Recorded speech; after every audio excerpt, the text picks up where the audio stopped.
எல்லா விதங்களிலும் அயராமல் உழைத்து பாடுபட்டு மிகச்சிறப்பாக இதை நடத்தி கொண்டிருக்கின்ற கட்சியின் முன்னணி நிர்வாகிகள்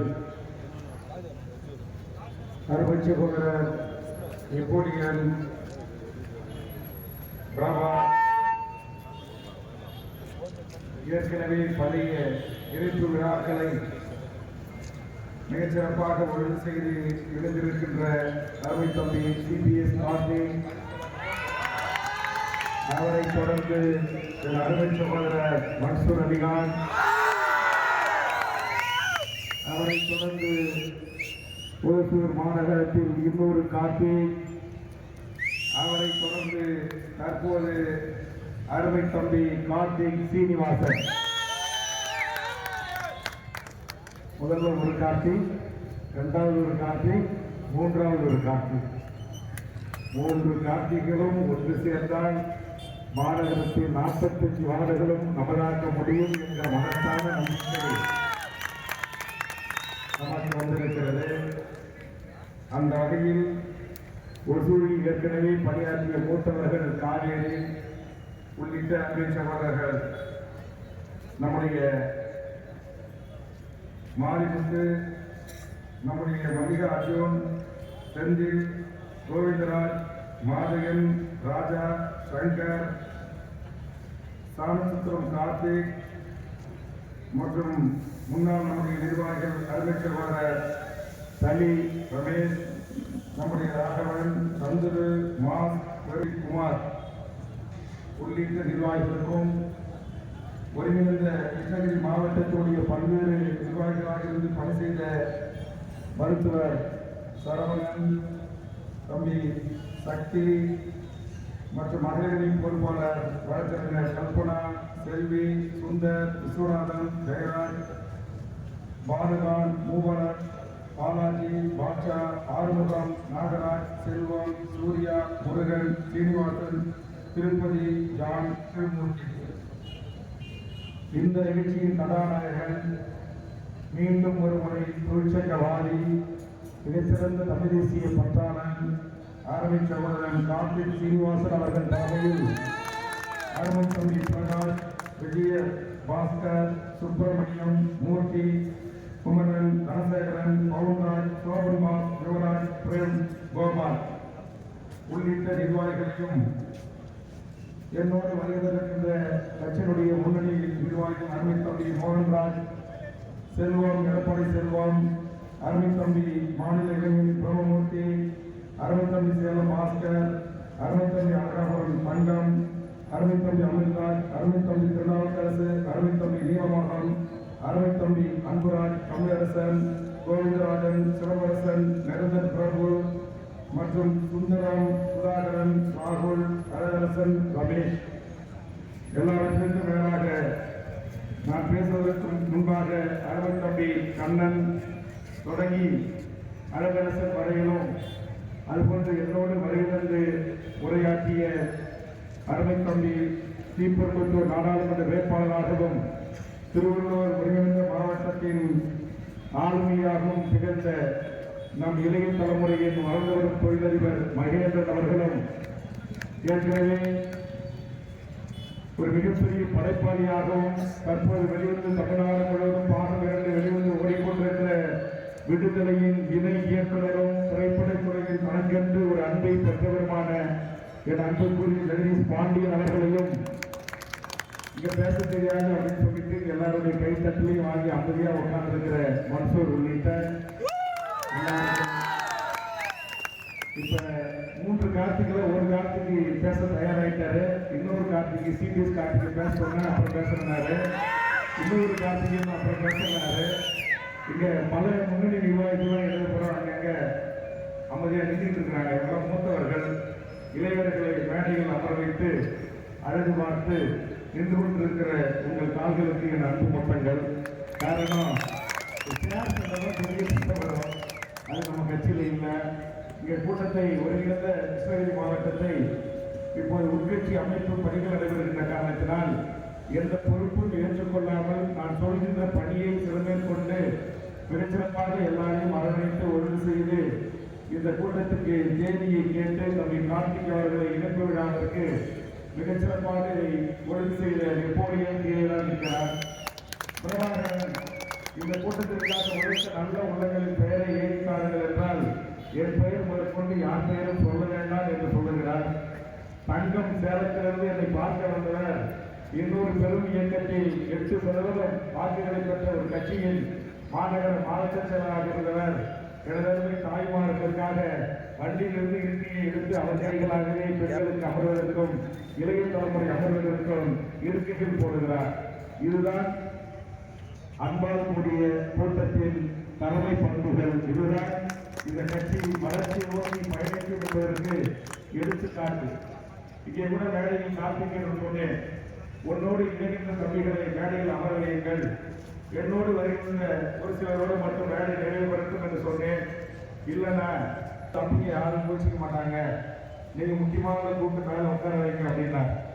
ஆக இந்த அரசியல் பேரியக்கம் என்பது ஒரு புரிதலோடு, ஒரு பயிற்சிக்கப்பட்ட தலைமை பண்புகளோடு, ஒழுக்க நெறிகளோடு, அறநெறிகளோடு, ஒரு நேர்மையான உண்மையுமான ஒரு மாற்று அரசியலை இந்த மண்ணில் உருவாக்க வேண்டும் என்பதற்காக தொடங்கப்பட்ட அரசியல் கட்சி தான் தமிழக வாழ்வுரிமை கட்சி. இங்கே தம்பி என் அருமை கண்ணனில் தொடங்கி நம்முடைய ஜெகதீஷ் பாண்டியன் வரையில் பல்வேறு செய்திகளை உங்களோடு அவர்கள் அனைவரும் பேசி அமர்ந்திருக்கிறார்கள். என்னோடு எல்லா கூட்டங்களுக்கும் வருகிற தம்பி நம்முடைய திருவள்ளூர் மாவட்டத்தினுடைய செயலாளர் சதீஷ் உள்ளிட்ட பல்வேறு தம்பிமார்களும் வருகின்ற செய்தியை நாளை மக்களுக்கு கடத்த இருக்கிறார்கள். இந்த கூட்டத்தினுடைய தலைப்பு தம்பி கார்த்திக் சீனிவாசன் அவர்கள் தலைமையில் 500க்கும் மேற்பட்ட இளைஞர்களும் தொழிற்சங்க உறுப்பினர்களும் தாய்மார்களும் கட்சியில் இணைகின்ற ஒரு நிகழ்ச்சி. அதுபோன்று காவேரி எமது பிறப்புரிமை என்கின்ற தலைப்பில் இன்று எனக்கு முன்னால் பேசியவர்கள் பல்வேறு செய்திகளை எடுத்து கூறி பேசினார்கள். அதில் குறிப்பாக அறிஞர் ஜெகதீஷ் பாண்டியன் அவர்கள் உலகத்தின் நதிகள் எல்லாம் எப்படி அவர்கள் எந்த பிரச்சனைகளும் இல்லாமல், பிணக்குகளும் இல்லாமல், சண்டைகளும் இல்லாமல் அந்த நீரை பகிர்ந்து கொள்கிறார்கள் என்பதை குறித்து மிக அற்புதமான அந்த கருத்துக்களை எடுத்து வைத்தார்கள். ஆனால் நீங்கள் வாழ்கின்ற ஒசூர் எல்லையில் இருக்கிற கர்நாடக மாநிலம், அங்கே இருக்கிற உலக மொழியில் தோன்றிய நம்முடைய காவேரி நீர் இன்றைக்கு தமிழ்நாட்டுக்கு கிடைக்கக்கூடாது என்பதிலே அண்டை மாநிலம் மிக சரியாக காய் நகர்த்துகிறது. இந்திய தேசியத்தில் வாழ்கின்ற காங்கிரஸ் ஆனாலும் பாரதிய ஜனதா ஆனாலும் தமிழ்நாட்டிற்கு ஒரு சொட்டு தண்ணீரை நாங்கள் தரமாட்டோம் என்பதிலே அவர்கள் உறுதியாக இருக்கிறார்கள். அவர்களிடத்தில் தயவு தாட்சமே இல்லை. இந்தியாவில் ஏற்கனவே போற்றப்பட்ட கங்கா மறந்து போவதை பற்றி கவலை இல்லை. தமிழர்கள் எலிக்கடி சாப்பிடுவதை குறித்து அவர்கள் கவலை இல்லை. தங்கள் விளைவித்த நெற்பயிர்கள் கல்வி சாம்பலாகிறது என்று தங்கள் வயல்களிலே வேப்ப மரங்களை தூக்கிட்டு மடிந்து போன எமது நூற்றுக்கணக்கான விவசாயிகளின் சாகுகளை பற்றி கவலை இல்லை. அவர்கள் மனித தன்மையை இழந்து தன்னுடைய மாநில மக்களின் நலன் என்கிற பெயரில் ஒரு மனிதர்களிடம் விரோத ஆட்சியில் தான் காங்கிரஸ் ஆண்டாலும் பாரதிய ஜனதா ஆண்டாலும் கர்நாடகத்தில் தொடர்ந்து நடத்தி கொண்டிருக்கிறார்கள். அங்கிருக்கிற அரசியல் கட்சிகள் தேசிய கட்சியாக இருந்தாலும் மாநில கட்சியாக இருந்தாலும் தன் மாநிலத்தினுடைய நீர் உரிமை என்கிற போது மிக தெளிவாக ஒன்று கொள்கிறார்கள். இந்திய நாட்டிற்கு பிரதமராக இருந்து இந்திய நாட்டின் அனைத்து மக்களையும் ஒரு முறையின்றி ஒரு தாய் மக்களாக காக்கப்பட வேண்டிய தலைமை அமைச்சர் பொறுப்பிருந்த தேவேகவுடா அவர்கள் தன் வீட்டில் கர்நாடக நாடாளுமன்ற உறுப்பினர்களை அழைத்து கர்நாடகத்தில் இருக்கிற ஒன்றிய அமைச்சர் என்று சொல்லக்கூடிய மத்திய அமைச்சர்களை அமைத்து அவர் கூட்டம் நடத்துகிறார். தமிழ்நாட்டுக்கு நாம் ஒரு சொட்டு தண்ணீரை திறந்துவிடக் கூடாது என்று சொல்கிறார். இன்றைக்கு மேகதாதுவை அணை கட்டுவதற்கு 1000 கோடி நிதியை ஒதுக்குகிறார்கள். பூர்வாங்க பணிகளுக்கு ஒன்றிய அரசு அனுமதி தந்திருக்கிறது. நாங்கள் ஒன்றிய அரசிடம் அணையை கட்டுகிறோம் என்று சொல்லி இன்றைக்கு அதற்கான அனைத்து பணிகளையும் கர்நாடக அரசு செய்து கொண்டிருக்கிறது. இந்த நடவடிக்கை நியாயமில்லாத நடவடிக்கை. இந்த நடவடிக்கை இந்திய அரசியலமைப்பு சட்டத்திற்கு எதிரான நடவடிக்கை. இது தமிழ்நாட்டில் வாழ்கின்ற 7 கோடி மக்களின் வாழ்வுரிமையை பறிக்கின்ற நடவடிக்கை.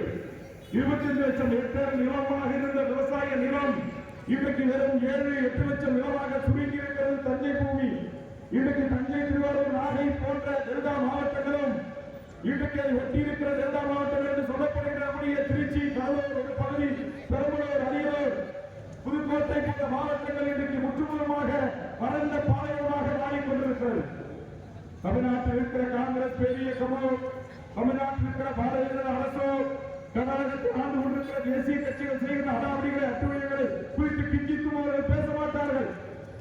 அதை குறித்து போராடுவதற்கு முன்வர மாட்டார்கள். இங்கே இருக்கிற பாரதிய ஜனதா கட்சியிலே இன்றைக்கு தாம் எப்படி அறிவாளி என்று தினந்தோறும் பத்திரிகையாளர்களை சந்தித்து பேசி வந்த அண்ணாமலை வாயத்திறக்க மாட்டார்கள். தமிழ் இசைகள் வாயத்திறக்க மாட்டார்கள். பாஜக வாயத்திறக்க மாட்டார்கள்.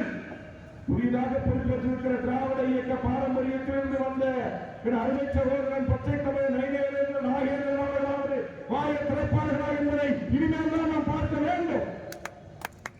ஒரு பஸ் 2 பஸ் இல்ல, நூற்றுக்கணக்கான தமிழனுடைய பேருந்துகளை தீக்கரை ஆக்கினார். கர்நாடக காவல்துறை கைகட்டி வேடிக்கை பார்த்தது. தீயணைப்புத்துறை வந்தபோதும் அங்கிருக்கிற கன்னட வேதிய கும்பல் அவர்களை தடுத்தான், அணைக்க மறுத்தார்கள். இந்த கர்நாடக எல்லையை ஒட்டி வாழ்கின்ற தமிழர்கள் அங்கு நேர்மையான முறையில் உழைத்து பணம் சம்பாதிப்பதற்கு பணிக்கு சென்றவர்கள் அடித்து விரட்டப்பட்டார்கள். அவருடைய உடல்கள் தீக்கரையாக்கப்பட்டன.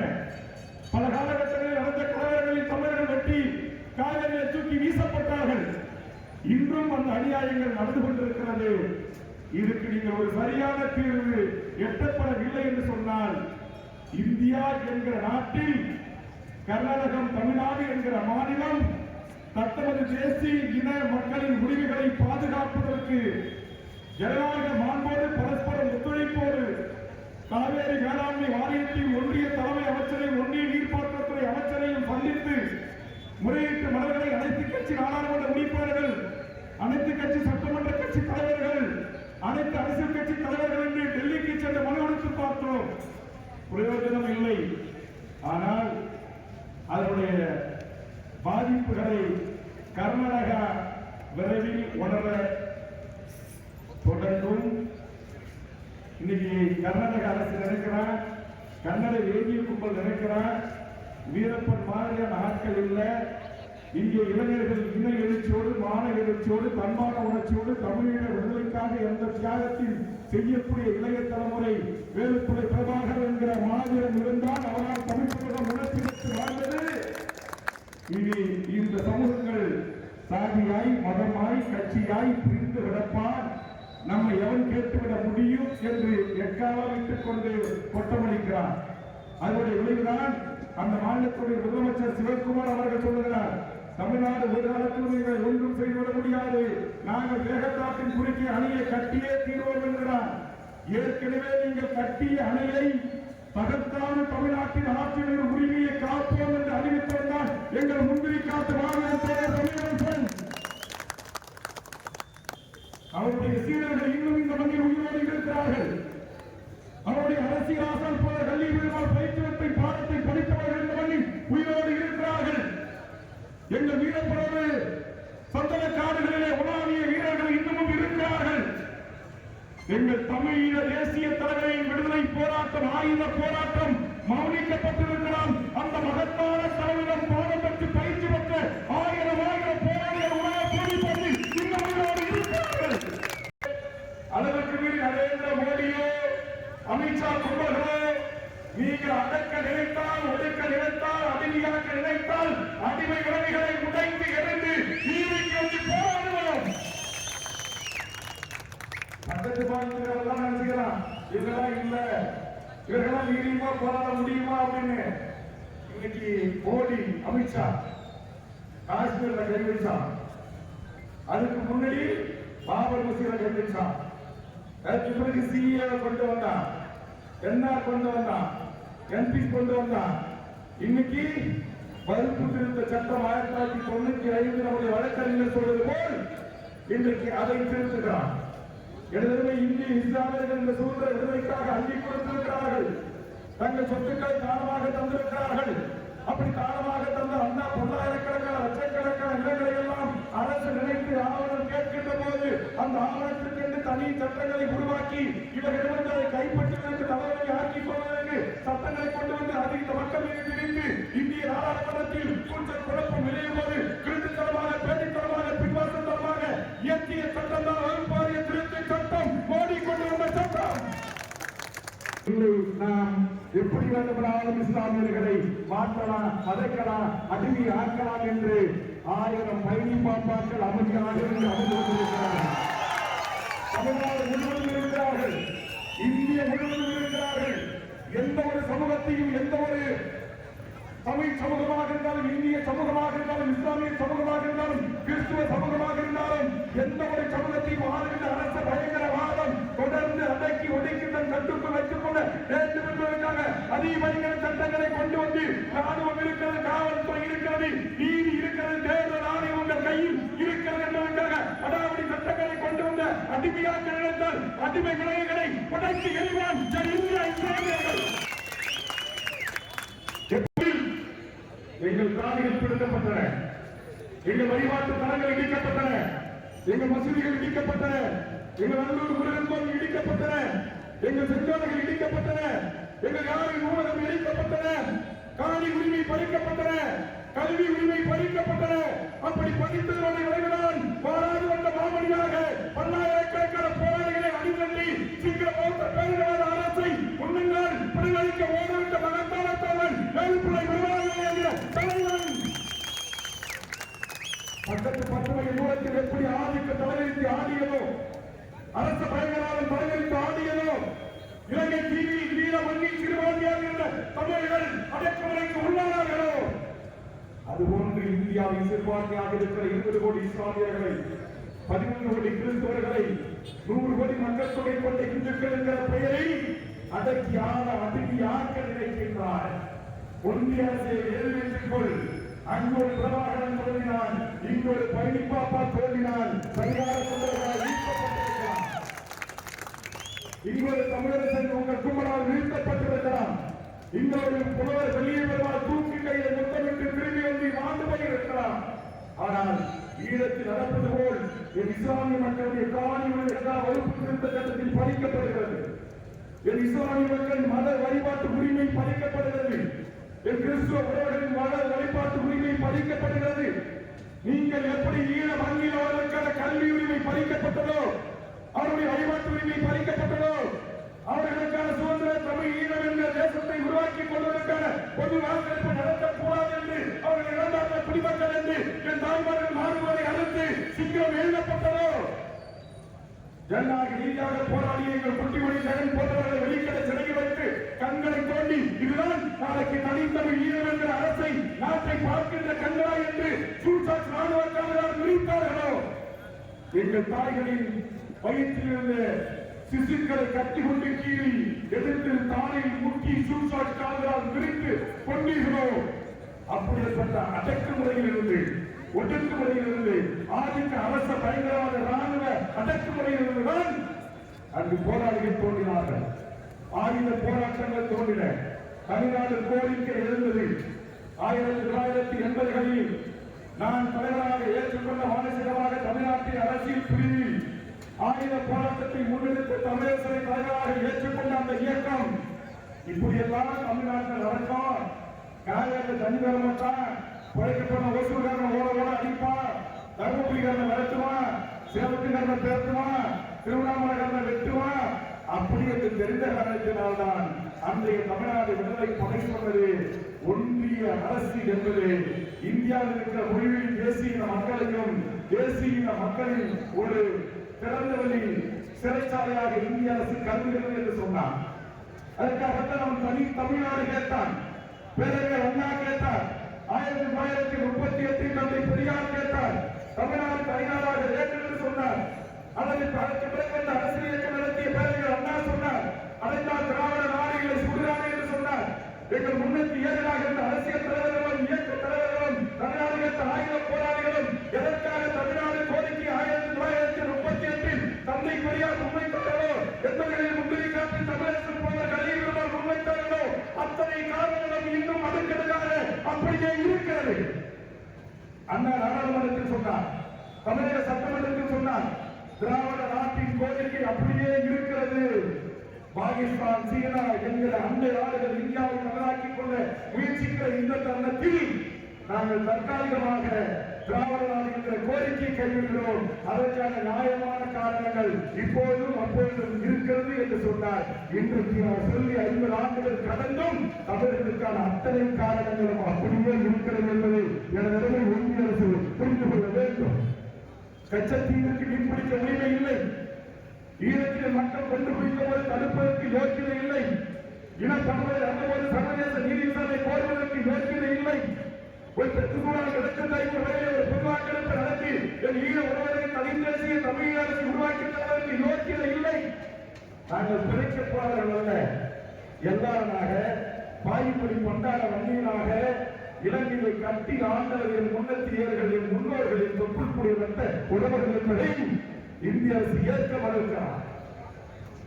1974 தமிழ்நாட்டு மக்களால் தேர்ந்தெடுக்கப்பட்ட சட்டமன்றத்தில் ஒப்புதலில்லாமல் இந்திரா காந்தி அம்மையார் தூக்கி தலைவாழ்கிறார். அதற்கு பிறகு எமர்ஜென்சி சட்டமன்ற 1976 இலங்கை இந்திய அரசு அதிகாரிகளோடு ஒப்பந்தம் செய்து கொண்டு மீன்பிடி உரிமையும் கிடையாது, கச்சத்தீவில் அந்தோனியா கோயில் வழிபாட்டு உரிமையும் கிடையாது, மலைகளை உயர்த்திக் கொள்கிற மலைகளை நீங்கள் காய வைத்துக் கொள்கிற உரிமையும் கிடையாது. ராமேஸ்வரம் தங்கச்சிபுரம் மீனவர்கள் வந்து மனைவிகள உரிமையும் கிடையாது என்று தட்டி பறித்துக் கொண்டிருக்கிறார். நான் கேட்கிற இந்திய அரசு ஆண்டு கொண்டிருக்கிற நரேந்திர மோடி கும்பல்களே, அமித்ஷா கும்பல்களே, என்னுடைய உரையை பதிவு செய்து கொண்டிருக்கிற ஒன்றிய அரசுடைய உணவு நண்பர்களே, நான் கேட்கிறேன், இந்திய நாட்டில் பெரியார் தொடங்கி தமிழக வரையில் தனித்தமிழ்நாடு கேட்ட அத்தனை கோரிக்கைகள் இன்றளவு உயிரோடு இருக்கிறதா இல்லையா? கச்சத்தீவை திரும்பி மீட்டு தந்தீர்களா? ஈழ உறவுகளுக்கு அங்கு சுதந்திரமான தமிழக மண்ணில் வாழ்வதற்கு நாடு அமைத்து கொடுத்தீர்களா? காவிரி பிரச்சனையின் தீர்வு அளித்தீர்களா? முல்லைப்பெரியாறு 152 அடி அணையை உயர்த்தி தந்தீர்களா? பாராட்டில் சந்திரபாபு நாயுடு அணை கட்டாமல் தடுத்து நிறுத்தினீர்களா? கேட்கிறேன், கேரளாவிலே இன்றைக்கு 152 அடி அணையை உயர்த்துவார் என்று ஒன்றிய அரசால் நியமிக்கப்பட்ட வல்லுநர் குழு ஆய்வு செய்து ஆய்வறிக்கை தந்தபோது கூட அங்கிருந்த சேலத்தில் நாட்டு சகோதரன் அந்த அணையை பார்வையிட சென்ற தமிழ்நாட்டு காவல்துறையை கட்டி வைத்திருக்கிறார், வனத்துறையை சிறைப்பிடிக்கிறார். வெட்கமானம் சூடு சோர்ந்தியற்றவர்களாக தமிழர்கள் நாங்கள் மாறி போனோம். அதை எதிர்த்து பொள்ளாச்சியில் தமிழக வாழ்வுரிமை கட்சிதான் என் காவல்துறை நண்பர்களை அவர் அடித்தார் என்று கேள்விப்பட்ட ஒரு சில நிமிடங்களில் ஆயிரக்கணக்கான மக்களோடு எல்லையில் போராட்டத்தை நடத்தி மலையாளிகளுக்கு திருப்பி தாக்குவோம் என்று எச்சரித்த கட்சி தமிழக வாழ்வுரிமை கட்சி. தமிழகத்தை தமிழர்கள் தாக்கப்பட்டு கேபிஎஸ் பேருந்து இணைக்கப்பட்ட போது அங்கிருந்து வந்த வண்டி வாகனங்களை சிறைபிடித்து அதிகாரம் அன்பாக சொன்னோம். தமிழ்நாட்டில் பெரும்பான்மை இடங்களில் நீங்கள் வாழ்கிறீர்கள், உங்கள் முன்னிலைகள் இருக்கிறது, நீங்கள் அங்கே தமிழர்களை தாக்கிறீர்கள், நாங்கள் திருப்பி தாக்கினால் நீங்கள் தாங்குவீர்களா என்று கேட்டு எச்சரிக்கை அடித்த கட்சி தமிழக வாழ்வுரிமை கட்சி. இது வெறுமனே வாயால மட்டுமே பேசுற கட்சி இல்லை. வாயால பேசுறதுக்கு வளர்ந்து வருகிற எங்கள் தம்பி கண்ணன் மாதிரி அழகாசன் மாதிரி தம்பிகளை விட்டுட்டு செயலுக்கென்று நாங்கள் செயல் புலிகளை இங்க பாத்தீங்களா? நம்முடைய முப்பாட்டனுடைய சின்னம் புலி, அது நம்முடைய இன்னொரு முப்பாட்ட யாரு இங்க பறந்துள்ள ஒரு கொடி பைபாபா படத்தை போட்டு படத்தை போட்டு புலி கொடி. யாருடைய கொடி அது? சொல்லுங்க, யாருடைய கொடி அது? நம்முடைய வேறு நாட்டியாருக்கும் மருது இருவருக்கும் தமிழ் சமூகத்தின் மன்னர்கள் தமிழ்நாட்டு வெள்ளக்காரர்கள் அந்த மாளிகையை முற்றுகின்ற போது திண்டுக்கல்லில் வந்து படையமைத்து தமிழ் மண்ணை மீட்பதற்கு நம்மோடு களமாடிய நம்முடைய உறவுதான் சிப்பன் உண்டான் என்ற மாவீரன். புலிக்கொடி இப்பவும் புலிக்கொடியோ நம்முடைய சேரசோழ பாண்டியனுடைய நம்முடைய புலிக்கொடிக்கோ நம்முடைய மீன்கொடிக்கோ நம்முடைய வீண்கொடிக்கோ சம்பந்தம் இருக்கு. சம்பந்தம் இல்லாம அவன் வரல, சம்பந்தம் இல்லாம மனசுல இருக்கிற நூற்றுக்கணக்கான இளைஞர்களோடு சேரல. நம்முடைய பழிமாமாவை பற்றி பேசாம இல்ல, எங்களுக்கு சம்பந்தம் இருக்கு. என் இஸ்லாமிய உறவுகளுக்கு ரத்த சம்பந்தம் இருக்கு, மண்ணின் சம்பந்தம் இருக்கு, சம்பந்தியா இருக்கலாம். இவன் ஒண்ணு அபுதாபிலிருந்து கோலத்திலிருந்து வெளியே வந்தவன் இல்ல. இந்த மண்ணின் ரத்த உறவு இறந்தவன் கலந்தவன் ரத்தத்தை கிழிப்பாரு, அவன் ரத்தத்தை கிழிப்பாரு, ஒரே ரத்தம் தான் இந்த இனத்தின் ரத்தம். அதை ஏற்றுக்கொண்ட மார்க்கம் இஸ்லாம் எழுதி வருகின்ற போது அங்கே 17 கிறிஸ்தவ உறவுகள் என்னை அழைத்து சொன்னார்கள், எங்களுக்கு சில பிரச்சனைகளுக்கு தீர்த்து வைங்கள் என்று சொன்னார்கள். எந்த உரிமையோடு வந்து என்னை அழைத்து அங்கே பொது மேடையிலே பொது திருச்சபை அந்தனியர் கோவில் சர்ச்சிலே அமர வைத்து அவர்கள் மாலையை வைத்து சாமிகளை வைத்து மரியாதை செலுத்தி கட்டிப்பிடித்து முத்தமிட்டு தன் கோரிக்கை தருகிறார்கள் என்று சொன்னால் அவர்களும் நானும் வேறல்ல, எங்கள் மன்சூரும் வேறுமுருகனும் வேறல்ல. அது வேறுமுருகன், அது மன்சூர் தான். அவர்தான் அதை ஒன்றிய செயலாளர் அமைச்சர் ஆபத்து நினைக்கிறேன் பிரபா அவர்களை அறிமுகம் செய்திருக்கார். அவர் யார்? என் ரத்த உறவு. இங்க இருக்கிற 1000 உறவுகள் யார்? என் ரத்த உறவு. என் ரத்த உறவுக்காக இன்றைக்கு ஒன்று கொள்வதா வெள்ளக்காரன வெள்ளத்தறிக்க ஒன்று கொண்டிருக்கிறோம். அவன் வீரரை தயாரிப்பதற்கு முன்பு எங்கள் திப்புவின் படை திண்டுக்கலை தலைமையிலாக கொண்டு படையிட்டு அனுப்பியிருக்கிறார். அப்படிப்பட்ட வீர வம்சத்தில் பிறந்தவர்கள். நான் ஒசூர் மாநகரத்தில் பேச்சு பேசுறேன். இந்த சட்டத்தை ஒன்றிய அரசு அமல்படுத்தியதால் தமிழ்நாடு சட்டமன்றத்தில் இதற்காக ஒரு தீர்மானத்தை மாண்புமிகு தமிழக முதலமைச்சர் கொண்டு வந்த போது என்னுடைய இந்தியாவின் விடுதலைக்காக சுதந்திர இந்தியாவின் விடுதலைக்காக அம்பாவானில் இருக்கிற இன்றைக்கு ஒளிமொழி சாட்சிகளாக இருந்தாலும் சரி, இங்கிருக்கிற ஹைதராபாத் இந்தாம் அரண்மனையிலே கிடைக்கிற என் பீரங்கி குண்டுகளாக இருந்தாலும் சரி, என் திண்டுக்கல்லில் இருந்து புதுப்பட்டினத்தில் இருந்து தமிழ்நாடு முழுவதும் ஈக்கபர வாழ்கிற என் லட்சக்கணக்கான இஸ்லாமிய உறவுகள் கொடுத்த கொடைகள் தான் உங்கள் இந்திய தேசியத்தின் கொடி வெளிச்சேர்ந்து என்று சட்டமன்றத்தில் பேசுகிறேன். எல்லோரும் எண்ணற்ற சட்டப்பேரவை உறுப்பினர்கள் இஸ்லாமியர்கள் அமர்ந்து கொண்டிருக்கிறார்கள். இந்த தீர்மானம் வந்தவுடனே அவர்கள் பேசுவதற்கு முன்பாக ஒரு குரல் ஓங்கி ஒலித்தது. அது வேறுமுறையாக ஒன்று குரல். மூவர்ண கொடி இருக்கிற இந்த மூவர்ண கொடிகள் மோடியுடைய அப்பாவும் பார்த்த அமித்ஷாவுடைய தாத்தாவும் பார்த்த தயாரிக்கிற எங்களுடைய நல்லச்சீரியில் பிறந்த எங்கள் இஸ்லாமிய தாயின் கைகளால் உருவாக்கப்பட்ட கொடி இந்த தேச கொடி. தமிழ்நாடு சட்டமன்ற வரலாற்றில் எந்த கொம்பனும் பதிவு செய்யவில்லை, வேறுமுறைகள் பதிவு செய்தார். கோடிக்கணக்கான சொத்துக்களை இந்த சுதந்திர இந்தியாவின் விடுதலைக்கு அள்ளி தந்தவர்கள். எங்கள் தாத்தன் கப்பலவட்டி வாங்கிய கப்பலவட்டியை தமிழ் வாங்கி வாங்கிய கப்பலுக்கு நிதி கொண்டவர்கள். ஆக இந்த இனத்தை பார்த்து இங்கிருந்த தற்கூரி கூட்டங்கள் சொல்கிறது இஸ்லாமியர்கள் எல்லாம் பாகிஸ்தானுக்கு போனது. யாரை பார்க்க சொல்ற? யாரு சிறுபான்மை? பேர படிக்கிற சக்தி ஒரு உட்கார்ந்து பேரு சக்தி, அடுத்து உட்கார்ந்து கார்த்திக், பட்டா குடும்பம் எல்லாம் இருக்கா? ஜெகதீச பாண்டியன் பாண்டியன் பாண்டியன் பேரை வச்சிருக்கார். அடுத்து யாருக்கா? மகேந்திர பல்லவன், பல்லவ வம்சத்தில் மகேந்திர பல்லவன் வருகிறார். அடுத்து யாருக்கா? இங்க தெரியப்பட்ட முடிவிற்கக்கூடிய தலைவர்களை முடிவிற்கக்கூடிய மாதிரி தாண்டி கார்த்திக் சீனிவாசன். யாரு சீனிவாசன்? அப்ப அண்ணன் யாரு? பேர் என்ன சொல்றது? விஜய் பாஸ்கர். காவி இந்த காவி நம் ரத்த காவி இல்ல, நம் உடன் பிறந்த சகோதரத்தை குடிக்கின்ற காவி. எம்பெருமான் முருகப்பெருமான் தமிழ் கடற்கக்கூடிய காவி. அண்ணாண்ட அண்ணாண்ட யாரு?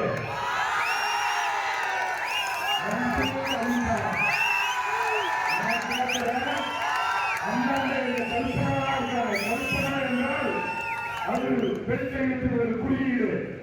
நாங்க இத்தனை பேர் ஒன்று சேர்ந்து அமர்ந்திருக்க போது எப்பதான் எங்க மன்சூர் சிறுபான்மையாளர் எல்லாத்துக்கும் ஏற்றவாறு வேல்முருகன் நான் இருக்கிறேன். இந்த வேல்முருகன் பதவிக்கு செல்கின்ற மாநிலமாக எப்படினாக என் அரை சோழர் மாவட்ட முன்னாள் செயலர் எப்படி அந்த காலத்தில் மாநிலம் எப்படி எங்களோட இருக்கிறாரு, மன்சூரோட இருக்கிறாரு. எல்லாவற்றுக்கும் காட்டி விடுதலை புலிகளின் போராட்டம் அவமதிக்கப்படுவதற்கு முன்பு வரை எங்களோடு களமாடிய எங்கள் உடன்பிறந்த ரத்த உறவு உலக தமிழகத்தின் ஒற்றை முகவரி வேலுப்புழை பிரபாகரன் என்ற பெயரை தாண்டி எங்கள் தலைவர்களாக எங்களோடு இருக்கிறார். நாங்கள் எல்லாம் ஒரே மனித உணர்வுகிறோம். நேரத்தில் அறிவிக்கின்ற பின்னணி இருக்கிற எல்லா தலைகள் பெயரை சொல்லல. நாங்கள் இத்தனை பேர் ஒன்னா உறவா ரத்தமா இருக்கிற போது எப்படிதான் எங்க மன்சூர் அலிகான், எப்படிதான் எங்களுடைய இஸ்லாமிய சகோதரன் சிறுபான்மைன்னு சொல்றீங்க? நாங்கள் பல்லாயிரக்கணக்கான இஸ்லாமிய ஒருவர்கள் கூடிய ஒழுங்கு திருத்தப்பட்டதுக்கான அந்த கூட்டத்தில் பேசுறேன். அங்க பேசுறேன். என் கூட நீங்க அளவு எழுதியிருந்தார். அவங்க விடுதலை திரும்ப இல்லை. நான் சொன்னேன் அவங்க எல்லாரும் பேரையும் சொல்லி நான் சொன்னேன். நாங்க எல்லாம் ஒன்னா இருக்கும் போது எங்களை பார்த்து சிறுபான்மைன்னு சொல்லிய சிறு பிள்ளைத்தனமா இருக்கலாம் அப்படின்னு நான் சொன்னேன். நான் கேட்கிறேன், தமிழ்நாட்டு அந்த கட்சியா இருக்குங்க, கூட்டணிகள்னா நீங்க எடப்பாடியே சிபிஐ அனுப்பி, நீங்க இடி அனுப்பி, இன்கம் டாக்ஸ் அனுப்பி மிரட்டி உருட்டி கூட்டணிக்கு கொண்டிருக்கலாம்.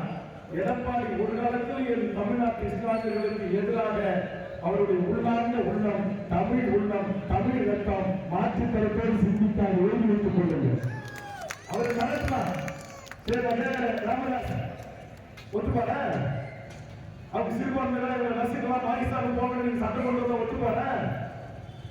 பாவம் அன்புமணி மேல இருக்கிற ஏதோ கேஸுக்காக போட்டு ஓட்டு போடும்போது மட்டும் ஓட்டு அவங்களுக்கு போறோம்னா இவங்களுக்கு போறோம்னா வெளியில வந்தார்.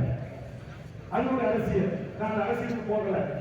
நான் கேட்கிறேன், நாங்கள் திருமாவளவனை தொடங்கி மருத்துவர் ராமதாசிக்காவில் இருந்து நம்முடைய தமிழ்நாட்டின் முதலமைச்சர் ஸ்டாலின் இருந்து அந்த வைகோவில் இருந்து ஒரு தலைவராக நீங்க எடுத்துட்டு வாங்க. இந்துக்களின் பெயராக இருக்கிற தலைவர்களை எடுத்துக் கொள்ளுங்கள். ஆறில் பிடித்த எந்த ஒரு தமிழ்நாட்டின் அரசியல் தலைவராவது என் இஸ்லாமிய உறவுகளை மாமன் மச்சானாக, அண்ணன் தம்பியாக, தாயாக தந்தையாக கருதிதான் நாங்கள் வாழ்கிறோம். தவிர ஒரு நாளத்தில் என்பது ஒரு மதச்சார்பு கடைபிடிக்கிற, பகுத்தறிவோடு சிந்திக்கிற, ஒரு சமூகத்திற்கு போற்றுகின்ற, அன்பை பரிமாறுகின்ற ஒரு அப்படிக்கற்ற நிலம் தென்னிந்தியா. அதில் எங்களுடைய தமிழர் நிலம் அதை விட 1000 மடங்கு மேலானது. அதனாலதான் என்னுடைய பாட்டை அன்னைக்கே சொல்லியிருக்கிறான், யாரும் ஊரே யாவரும் பேரூர் என்று சொல்லியிருக்கிறார். நான் நம்பியிருக்கிற என்னுடைய கடவுள் மண், எங்கள் வரலாறு அவதரித்த அந்த மண் சொல்லுகிறது, பாடியப்பட்டு கண்டபோதெல்லாம் நான் பாடினேன் என்று சொல்லுகின்ற வரலாறு அவதரித்த மண்ணில் இருக்கிற நான் சொல்லுகிறேன். உங்களுக்கு எல்லாம் மனச்சாட்சி இருக்கிறதா? இந்தியா சுதந்திர இந்தியாவில் 74 கால பெண் விழாவை கொண்டாடுகிற RSS பாரதிய ஜனதா சங் பரிவார தொண்டர்கள் மனச்சாட்சி இருக்கிறதா? உத்தரப்பிரதேசத்தில் எதிர்ப்பு இஸ்லாமியர்கள் தொழிலை செய்கின்ற பள்ளி வாசல்களையும் மசூதிகளையும் இழுத்து தாழ்வாய் போட்டு மூடிவிட்டு நீங்க ஹோலி பண்டிகை கொண்டாடுகிறீர்களே, இதுதான் இந்தியாவின் தேச வறுமைக்கு மோடி மறுப்படுகிற லட்சணமா? இந்தியா இளையாட்சி சத்திய செய்தி ஆட்சி நடத்துகிற லட்சணமா? ஒரு இஸ்லாமிய பெண் சொல்கிறார், இந்த இஸ்லாமிய பெண்ணை மிரட்டி சென்று இந்த காவி கும்பல்கள் முட்டையை அவர்களுடைய மண்டைகளில்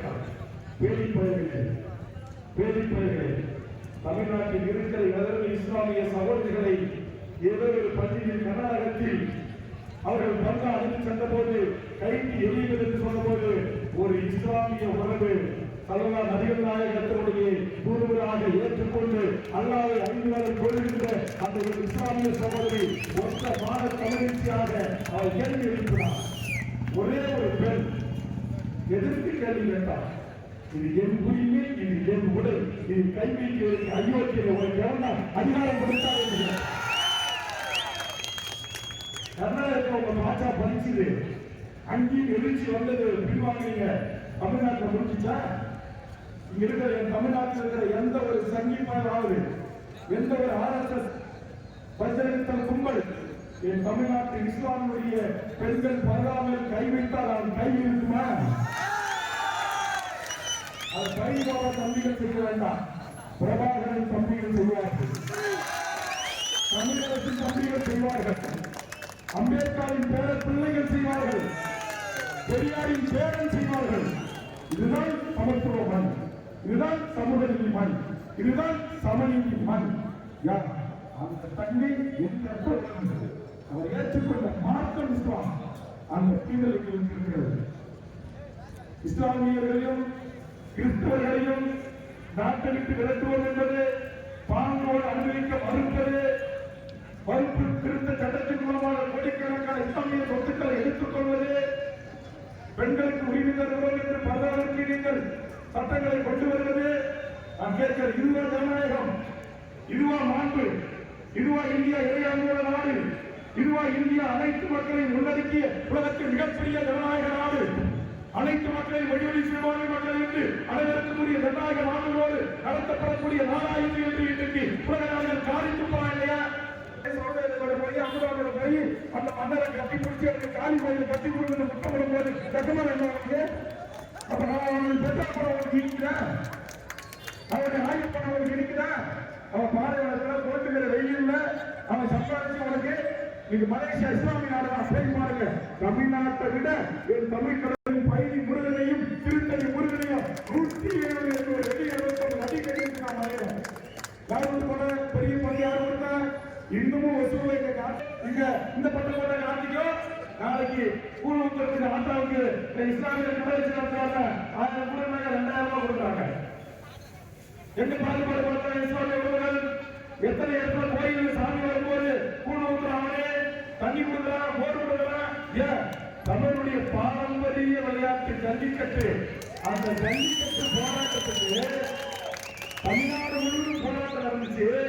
அப்படி போராடிய மக்களுக்கு ஒவ்வொரு இஸ்லாமியர்கள் நடத்திய கடைகளில் இருந்தால் 3 வேளையும் பிரியாணி கொடுத்தாங்க. ஒரு நிமிஷம் சொல்லல, தண்ணி கொடுத்தா மாலிக்கா. ஏன் சென்னையில என்ன மானியங்கள் நான் வேற சட்டமன்றத்தில் ஒரு வார்த்தை சொல்லிருக்கோம். மானிய எந்த மானிய நிர்மலா சீதாராமன் நம்ம நிதி அமைச்சர் ஒரே வேறுமுறை கைது செய்யணும். யாரை வச்சு ராஜா அப்ப இன்னொரு திருப்பதி ஒரு திருப்பதி திருப்பதி நாராயணன் அவர் சொல்றார் வேறுமுறை உடனடியாக கைது செய்து சிறையில் அடைக்கணும். எங்க மானியை திட்டான். உங்க மானியை திட்டனா உனக்கு கோபம் வருதுன்னா எங்க பையன் பாபாவை திட்டனா எனக்கு கோபம் சைவர் போல கணவாய் வெளியாக வந்த இந்த மானி கூட்டத்துக்கு நீ வக்காலத்து வாங்குறதாக என் ரத்த உறவான இஸ்லாமியருக்கும் கிறிஸ்தவருக்கும் மதங்களால் மாறிக்கொண்டவர்கள், கடவுளால் மதத்தை ஏற்றுக்கொண்டவர்கள் தான் அவங்க. ஆனால் அவர்கள் தமிழன் இந்த மண்ணின் பூர்வீக குடி. நீ அவர்கள் மீது கைவிட்டால் உன் கையை எட்டி பிடித்து தடுப்பதற்கு கைகள் வரும். அம்மா ஜிஎஸ்டி பூரா எடுத்துட்டு போகுமா? ஒரு விஷயம் கொடுக்கலாம். ஒட்டி புயல் வந்தா தராலாம், வரலா புயல் வந்தா தராலாம், தானே புயல் வந்தா தராலாம். சரி பணம் தான் தரல, என் மீனவர்களை காப்பாற்ற ஹெலிகாப்டர் அனுப்புங்கன்னா எங்க ஹெலிகாப்டர் தான் 6 மணிக்கு மேல கண்டு தெரியாது. ஆனா காஷ்மீர்ல ஆக்கிரமிக்கப்பட்ட காஷ்மீர் இஸ்லாமியர்கள் வீட்டுல போய் காட்டுல திருட்டு தரமா பேடி தரமா கூட்டு போட்டு வர மட்டும் அவங்க ஹெலிகாப்டர் கண்டு தெரியும். இது நான் கேட்டா தப்புண்டா. உன் ஹெலிகாப்டரே இந்திய எல்லை காப்போம் நான் வரவேற்கிறேன். அதே மாதிரி என் தமிழ்நாட்டுக்கு காக்கிறதுக்கு உன் ஹெலிகாப்டர் போகணுமா இல்லையா? வெள்ள புயல மாட்டிக்கிட்டாங்க, ஒட்டி புயல மாட்டிக்கிட்டாங்க, ஹெலிகாப்டர் அனுப்புங்க. 6 மணிக்கு மேல் எங்க ஹெலிகாப்டருக்கு கண்ணு தெரியாதுன்னு பகிரங்கமா பத்திரிகையாளரை சந்திச்சு சொல்லிச்சு மாறி இது நியாயமா மாறின்னு கேட்டார். அப்புறம் இது வேற இது விட பரவாயில்லைங்க. நம்ம தமிழ்நாட்டுல மேற்கு தொடர்ச்சி மலைய இந்த மலையேற்ற பயிற்சிக்கு போனாங்க டூரிஸ்ட். அதுக்கு பேர் உங்களுக்கு தெரியும், குழந்தைன்னு ஒரு இடம். அங்க திடீர்னு தீவிர காடுகள் வெப்பமாகி தீப்பற்றிச்சு. ஒரு 20-30 பேர் மாட்டிக்கிட்டான், 2-3 பேர் செத்து போயிட்டான். உடனே ஹெலிகாப்டர் அனுப்புங்க முதலமைச்சர் கேட்கிறாரு, கடிதம் எழுதுறாரு. அப்பயும் இந்த மாமி சொல்லுது, இந்த மேற்கு தொடர்ச்சி மலையில் அடர்த்தியாக காடுகள் இருக்கிற காரணத்தினால் எங்கள் ஹெலிகாப்டர் பறந்து சென்ற தமிழர்களை காப்பாற்ற முடியாது. அப்ப என்ன மழை குடும்பத்துக்கு உலகத்தில் ஒரு அப்பாவி டூரிஸ்ட் பெண்களும் ஆண்களும் குழந்தைகளுமா குறைஞ்சிக்கு போயிருக்கா, மலையில பயிற்சிக்கு போயிருக்கா. திடீர்னு அங்க மலையில தீ விபத்து ஏற்பட்டு போச்சு, மாட்டிக்கிட்டான். திடீர்னு பொதுமக்களோ போலீஸ்காரங்களோ தீயணைக்கிறவங்களோ மலையில ஓடி நடந்து போய் காப்பாற்ற முடியாது. ஒரு ஹெலிகாப்டர் அனுப்புறாங்கன்னா ஹெலிகாப்டர் பாகிஸ்தான்ல குண்டு போட வருமா, பங்களாதேஷ்ல குண்டு போட போகுமா? எங்க ஈழத்துல 1.5 லட்சம் மக்களை கொள்றதுக்கு மசூதி மேல, பள்ளி மீது, கோயில் மீது, சர்ச்சை மீது, நல்லூர் கோயில் மீது, பள்ளிகளின் பல்கலைக்கழகத்தின் மீது இருக்கிற இடத்துல குண்டு போட உங்களுடைய ஹெலிகாப்டர் உங்களுடைய ராணுவமான பறக்கும். ஆனா எங்கள் குழந்தைகளின் தீவிரத்தில் மாட்டிக்கொண்ட தமிழ்நாட்டு உயிர்களை காப்பாற்ற ஒரு ராணுவம் வரவில்லை என்றால் கொஞ்சம் வேறுமுறைகள் கேள்வி கேட்பாங்க. நீதிமன்றம் 1 ரூபாய் நம்ம கொடுக்கறதா 29 பைசா திரும்ப, பாக்கி 71 பைசா சுற்றிக்கலாம். இன்னைக்கு தமிழ்நாடு சாதிச்ச எந்த இடத்தை இருப்பவர்களுக்கு நிதி கிடையாது. இங்க இருக்கிற கல்வி கொள்ளை இன்னைக்கு 3350 கோடி கல்விக்கு தர வேண்டிய நிதியை தரல. அப்புறம் என்ன ஒன்றிய அரசு ஜிஎஸ்டி 20,000 கோடி தமிழ்நாட்டுக்கு பாக்கி தரல. 1000 மக்கள் நலத்திட்டங்களுக்கு தர வேண்டிய நிதி கொடுக்கல. எம்பிசி மக்களுக்கு தர வேண்டிய நிதி தரல. ஆக எதையும் தரமறுத்து அடக்கி ஒடுக்கி ஆள நினைத்தால் ஒன்றை மட்டும் இந்த ஒன்றிய அரசு எழுதிட்டுக் கொள். நீங்க இந்தியாவை எந்த மாநிலத்தை வேண்டுமானாலும் எப்படி வேண்டுமானாலும் கையாளலாம். அவனுக்கு என்ன தெரியுமா தெரியுது? பக்கத்துல பாரதிய ஜனதா கர்நாடகத்தில் ஆட்சி பிடிச்சான். இன்னைக்கு தெலுங்கானா எதிர்கட்சி வச்சவன் இன்னைக்கு தனியா நின்று கேரளா கம்யூனிஸ்ட் கூட 2 எம்எல்ஏ ஆயிட்டான், ஒரு மந்திரி ஆயிட்டான். ஆனா இன்னும் இந்தியாவிலேயே நம்முடைய கால் கட்டளை கூட அசட்டி பார்க்க முடியாத ஒரு நிலம் இந்த தமிழர் நிலம், இந்த தமிழர் மண். இங்க நாங்க பிரபாகரனா வாழறோம், இங்க நாங்க பைரிபாபாவா வாழறோம், இங்க நாங்க தமிழரசா வாழறோம், இங்க நாங்கள் காவலர் பெருந்திட்டனாரா வாழறோம். நாங்கள் பக்குவப்பட்டிருக்கிறோம், பண்பட்டிருக்கிறோம். இங்க உங்களுடைய பாச்சா இன்னும் பலிக்கல. அந்த வெறி இன்றைக்கு இஸ்லாமியர்கள் என்றாலே விரட்டிக்கப்பட வேண்டியவர்கள், இஸ்லாமியர்கள் என்றாலே தீவிரவாதி.